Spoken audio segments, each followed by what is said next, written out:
Hola, ¿cómo están? Bienvenidos a todos a este canal. Mi nombre es Jackie Hernández.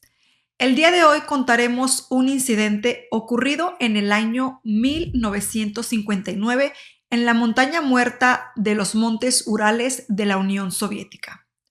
Todo lo que allí sucedió fue muy confuso y dio pie a múltiples hipótesis. Como es costumbre ante un hecho que no tiene una justificación científica o bien tenga argumentos certeros, recurrimos o nos acercamos a explicaciones de índole más sobrenatural. Y fue lo que sucedió en el incidente de Diatlón Pass. La investigación llevada a cabo por especialistas fue puesta en duda por carecer de argumentos poco solventes, sumado a que los hechos ocurrieron durante un periodo en Rusia calificado como infame. Quédate conmigo, ponte cómodo y comencemos con el caso del día de hoy.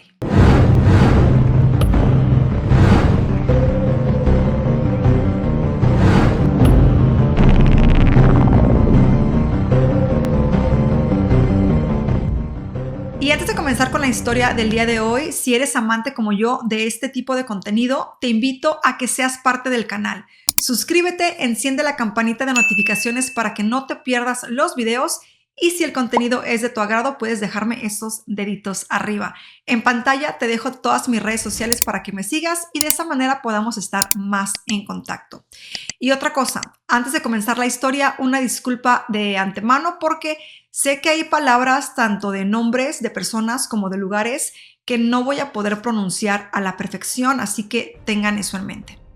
Un grupo de 8 hombres y 2 mujeres, la mayoría graduados o estudiantes del Instituto Politécnico de los Urales, decidieron emprender una aventura y ascender a la montaña Gora Otorten y practicar esquí. Como dato de color, para la lengua indígena local Mansi, Otorten significa no vayas allí, pero de esto vamos a hablar más adelante. La montaña que hemos mencionado tiene, según la cartografía actual, 1,234 metros sobre el nivel del mar. Los chicos se llamaban Igor Diatlón, ya verán que el nombre del paso de montaña fue en honor al líder del grupo. Zinaida y Lyudmila, las chicas. Alexander, Rustem, Yuri Krivonishenko, Yuri Doroshenko, Nikolai, Alexander Semyon, Yuri Yudin. Este resto son los chicos. Igor estaba a cargo de la expedición, pero el resto de sus compañeros tenían también experiencia en la montaña y en ese clima, con lo cual rápidamente, sin dudarlo, emprendieron viaje. Vale aclarar, pese a esta experiencia que poseían los chicos para este tipo de travesía, el clima no era óptimo, es decir, no era el más apropiado. La ruta que los jóvenes eligieron era complicada y en esa época del año estaba cubierta de nieve. Es más, estaba catalogada con la categoría 3, la más difícil. La temperatura en esta época del año puede descender hasta los menos 30 grados, extremo frío. Una de las tantas cosas que estos chicos se enfrentaron fue a las adversidades climáticas. El 25 de enero de 1959 se reunieron en Ekaterimburgo, luego viajaron hasta la provincia de Sverdlovsk Oblast, de allí tomaron un tranvía hacia Ivdel y finalmente un camión los llevó hasta el último asentamiento habitado en el norte llamado Vizhai. Se prepararon para el último tramo y el 27 de enero salieron de Vizhai camino a la montaña Goro Otorten, pero uno de ellos, Yuri Yudin, tenía un dolor crónico en su espalda y esto lo obligó a abandonar al grupo y volver en busca de atención médica. Fueron 9 los jóvenes que continuaron su viaje. El 31 de enero llegaron al borde de una zona de tierras altas y comenzaron a prepararse para la gran escalada, el objetivo de su aventura. Se abastecieron de alimentos y prepararon todo aquello que más tarde iban a utilizar para su viaje de regreso. El 1 de febrero siguieron su travesía, pero el clima comenzó a ponerse hostil y los aventureros se desviaron de la ruta original. Igor, su líder, encontró en la montaña muerta un paso y decidieron acampar y pasar la noche allí. Su líder, Dyatlov, había acordado que cuando estuvieran de regreso en Vizhai iba a enviar un telegrama a su club deportivo en la universidad. Esto no ocurrió y tampoco regresaron el 20 de febrero como tenían previsto.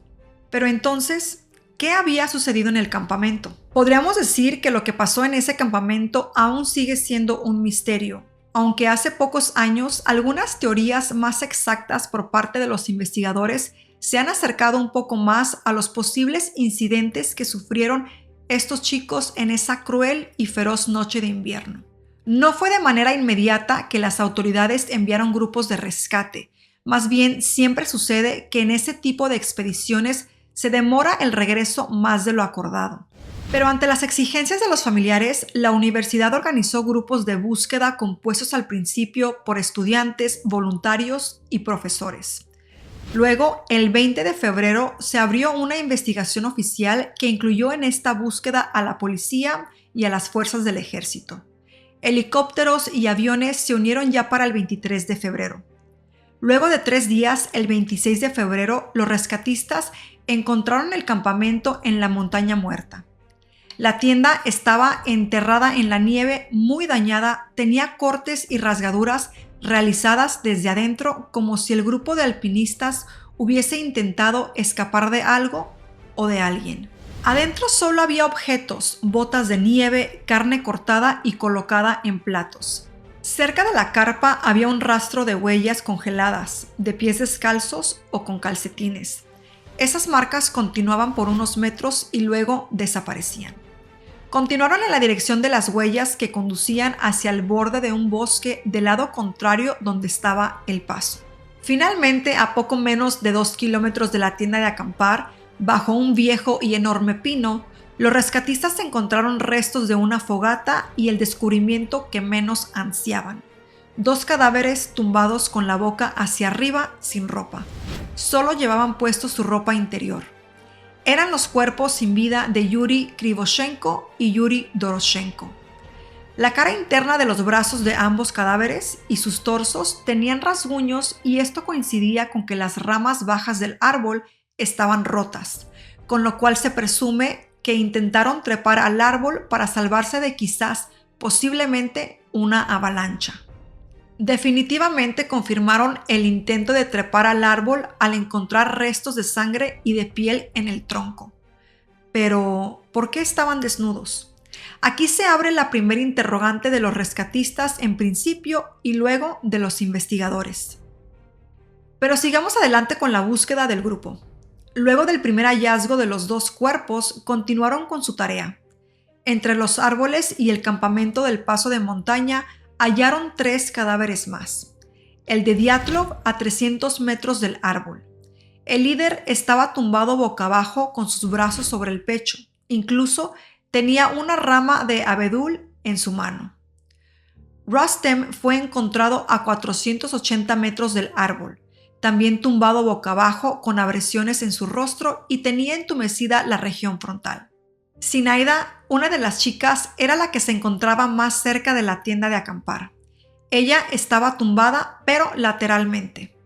A diferencia de sus compañeros, también tenía abrasiones en el rostro y en las manos y ciertas evidencias de congelación. Las primeras conjeturas que obtuvieron fue que estos 3 últimos, por las posiciones que tenían cuando fueron hallados, se cree que intentaron volver a la tienda de acampar y la muerte no les dio tregua. Y fue 2 meses después, cuando la nieve cedió, que el descubrimiento de un cuadro escalofriante exhibió el paradero de los 4 chicos desaparecidos. El 4 de mayo, a 75 metros del árbol, había un refugio improvisado y muy cerca se hallaba un barranco. Fue ahí mismo que el cuerpo de Lyudmila se halló de rodillas apoyando su pecho en una roca. Se podía ver las cuencas, ya que le faltaban los ojos y también le faltaba la lengua. Semyon también fue encontrado con las cuencas de los ojos vacías. Alexander y Nikolai se encontraron juntos, abrazándose uno de espaldas al otro. Ustedes se preguntarán, ¿qué pasó realmente esa noche del 1 de febrero a la madrugada con el grupo de chicos que fueron a escalar la montaña? Bueno, con respecto a lo que sucedió esta noche, podemos en principio mencionar que la primera autopsia oficial dejó ver que los 5 primeros cuerpos encontrados no mostraban lesiones que pudieran provocar la muerte. Más allá de lo que se pudo observar en un principio, se descubrió que Rustem tenía una fisura en el hueso del cráneo y Zinaida un golpe en un costado del cuerpo como si fuera hecho por un garrote. Con esto concluyeron rápidamente que los chicos habían muerto por hipotermia.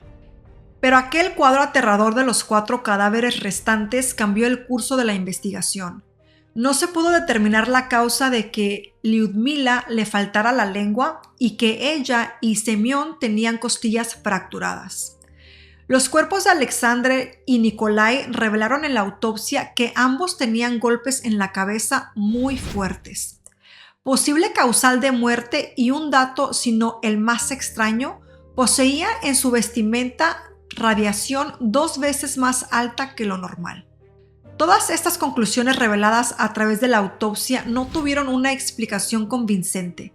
La investigación cerró y concluyó que a causa de hipotermia murieron los primeros 5 encontrados y los 4 restantes fallecieron de politraumatismo por causas no determinadas. Un dato curioso fue que cuando se les entregaron los cuerpos a los familiares y se llevó a cabo el funeral, los allegados declararon que los cadáveres tenían un tono extraño marrón en la piel. La investigación soviética de 1959 destacó que una fuerza natural convincente o insuperable, o dicho de otro modo, fuerza elemental irresistible, condujo a la muerte de los 9 alpinistas. Pero claro, la naturaleza u origen de esa fuerza no fue identificada. Tan solo 3 meses después del accidente, la causa se cerró y aquí es donde se abre un sinfín de teorías de qué sucedió realmente aquella noche, ya que las explicaciones oficiales no lograron socavar los interrogatorios sin resolver de la familia y los espectadores en general. Avalancha y un sinfín de teorías. Ante el dudoso y misterioso causante del incidente se tejieron muchas hipótesis de qué lo pudo haber provocado. En principio se pensó en una avalancha, pero definitivamente no explicaba las lesiones en algunos de los cuerpos hallados, mucho menos argumentaba la radiación encontrada en la vestimenta, ni tampoco la ausencia de los ojos y lengua en algunos de ellos. Y sucedió también que geográficamente tampoco era compatible esta idea. Era inconsistente con el ángulo de pendiente. Este al parecer era más bajo de lo habitual. Además, no se encontraron signos de avalancha en el lugar durante la investigación. También se sospechó de una comunidad que vivía y vive en la zona, los Mansi. Valery, uno de los líderes tribales, cuyo padre participó en la búsqueda de los alpinistas, contó que se les había culpado pese a que la aldea más cercana se encontraba a 100 kilómetros del paso Dyatlov. Varios indígenas fueron arrestados e interrogados. Incluso a muchos de ellos se les torturó en busca de alguna confesión o vaya a saber con qué objetivo. Valery también aseguró que el significado del nombre de la montaña Otorten fue una mala traducción y que no quiere decir no vayas allí. En verdad, Otorten para el integrante de los Mansi significa montaña de vientos remolidos. Valery creyó que el incidente más bien estaba relacionado con alguna cuestión tecnológica o militar. Algún cohete había sucumbido en la zona y los habría envenenado a todos. Son muchos los que comparten esta teoría, dado que en esa época, plena Guerra Fría, el gobierno soviético era líder en la producción de armas. Todo esto podría incluir pruebas de esas armas que bien podrían haberlas realizado en sitios como los Montes Urales, creyendo que estaban desiertas. Esto incluía desde el lanzamiento de cohetes, pruebas de armas con radiación o el uso de minas lanzadas con paracaídas. Yuri, un hombre que vivió en Ekaterimburgo, siempre estuvo obsesionado con el caso y también sostuvo que los 9 alpinistas murieron a causa de un experimento y que la forma en la cual se les encontró fue manipulada para tapar o disminuir lo sucedido. Yuri destacó además que los cadáveres tenían el rostro de color anaranjado. La madre de Valery recuerda que para esa época divisó en el cielo un objeto raro y muchos lugareños aseguraban haber visto bolas de fuego. Ante la poca explicación de lo sucedido, la versión de un suceso paranormal tomaba fuerza. Quizás esas bolas de fuego eran simplemente extraterrestres. Un grupo de excursionistas que se encontraba en el mismo momento que los alpinistas del paso Dyatlov aseguraron ver objetos anaranjados en el cielo. Esto no tuvo demasiada relevancia porque fue el único testimonio que se recogió de este tipo. Sin embargo, varios son los que aseguraron ver objetos en el cielo de color anaranjado. Podrían responder a cohetes u ovnis. En ambos casos no se comprobó la existencia de ninguno de los dos. Por otro lado, también hubo muchas teorías que ante la falta de explicaciones enaltecieron la figura del simio gigante o el abominable hombre de las nieves que todos conocemos como Yeti. Sin embargo, ante la ausencia total de evidencia que sostenga esta hipótesis, la misma no tuvo éxito. Otra de las hipótesis sostiene que todo pudo haber sido parte de una operación de la KGB, Comité para la Seguridad del Estado. 3 de los alpinistas podrían haber sido empleados de la KGB, pero en verdad ser dobles agentes con una misión, que consistía en llevar unas muestras radioactivas y unas fotografías a unos espías de la CIA. Algo que se desconoció pudo haber salido mal y el resultado fue que todos terminaron muertos. Una declaración que apoya esta hipótesis es que se dijo que se encontraron más de 9 cuerpos en el lugar. Esta fue otra de las tantas versiones que no llegaron a ningún sitio. Muchas teorías e hipótesis, pero el misterio seguía sin resolverse. El Estado infame, así suele llamarse al gobierno soviético de esa época, escondía algo, o al menos todos creían eso. La hermana de Dyatlov declaró que todos los padres creían que estas muertes estaban relacionadas por algún motivo a los militares y que en reiteradas oportunidades les habían dicho que dejaran de hacer preguntas. No podían hacer demasiado. Ella afirmó que en esa época, si les decían que se callaran la boca, no se cuestionaba más. Pero fue luego de la caída del bloque soviético en 1990 cuando las investigaciones se reanudaron y quizá de a poco el caso tuvo un poco de claridad. El periodista Anatoly Gushin, con un permiso especial de la policía, pudo ver los archivos del caso. Enseguida percibió que le faltaban muchos capítulos y también un sobre que contenía supuesta información de materiales encontrados. Más allá de estos percances, Anatoly logra publicar un libro con el resultado de su investigación. Pero en contraposición con su escrito, otros investigadores lo acusaron de focalizarse en la teoría especulativa de un arma secreta experimental soviética. Con esto último, Anatoly argumentó el porqué de la radiación en la prenda de vestir de los alpinistas. Luego de 30 años, son muchos los que reportaron datos del caso. Uno de ellos fue el ex policía Lev Ivanov, que también hizo hincapié en aquellas bolas de fuego vistas en el cielo. Dijo que se le había ordenado clasificar las cosas que halló en el lugar y olvidar el tema. Les pidió disculpas a los familiares de las víctimas por haber tapado lo que ocurrió. Luego que fallece Ivanov, un investigador privado encuentra entre sus cosas documentos que afirman que los primeros postmortem habían mostrado la presencia de radioactividad en las prendas de vestir. También sumó que la KGB estaba presente y que habían tomado medidas para evitar la contaminación. Se habían hallado animales muertos en el lugar y que se había prohibido la caza y el uso del agua en la zona, información que confirmó la comunidad Mansi.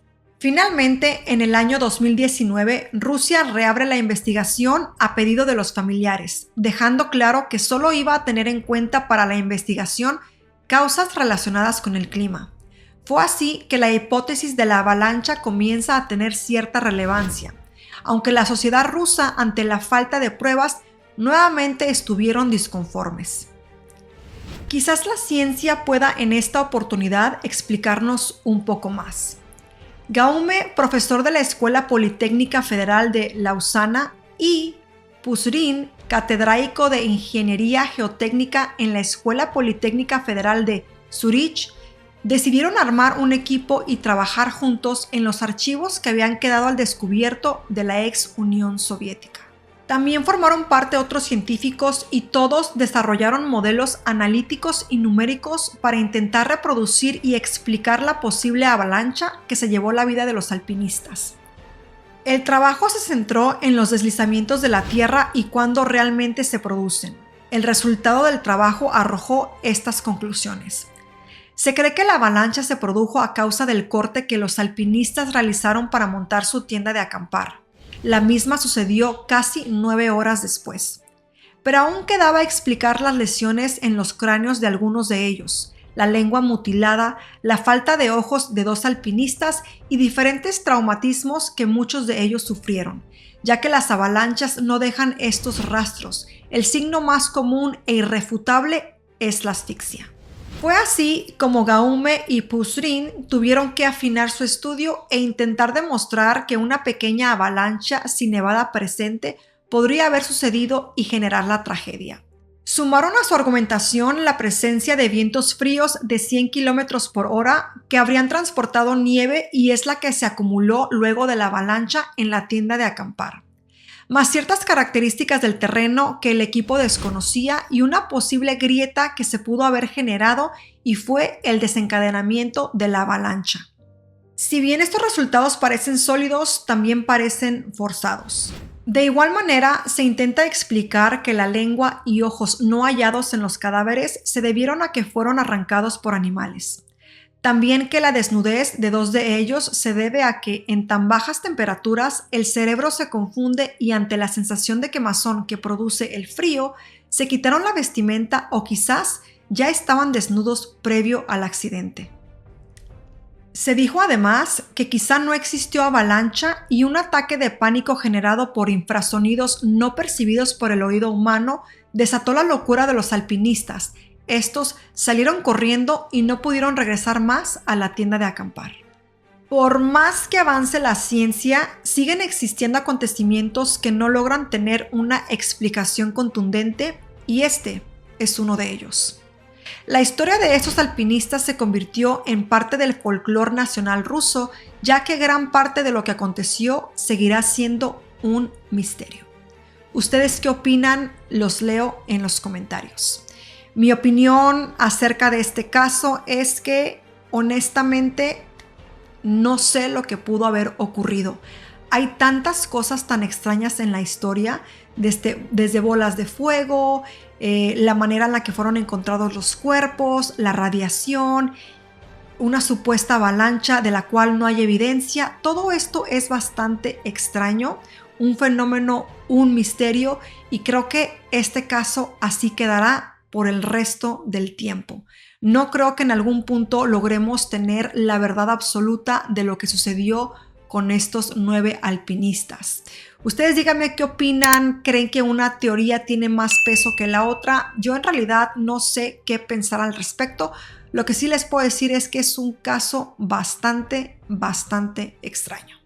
Y bueno, espero que la historia del día de hoy les haya gustado y si fue así, dejen esos deditos arriba, suscríbanse al canal, comenten, compartan y ya saben que yo aquí los veo con otro próximo video. Los quiero muchísimo, cuídense y hasta la próxima. Chao.